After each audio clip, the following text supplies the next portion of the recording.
பாருங்க.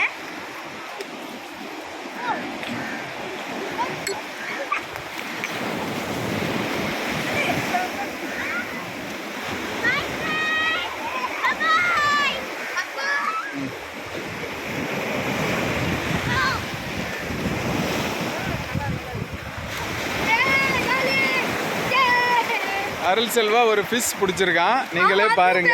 அருள் செல்வா ஃபிஷ். இது அருள் செல்வா பிடிச்ச ஃபிஷ்.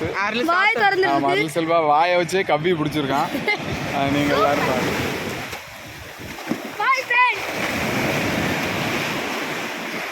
இதெல்லாம் எடுத்து போய் பாட்டிட்டு கொடுப்பேன். இதெல்லாம் எடுத்து போய் எங்கள் பாட்டிட்டு கொடுப்பேன்.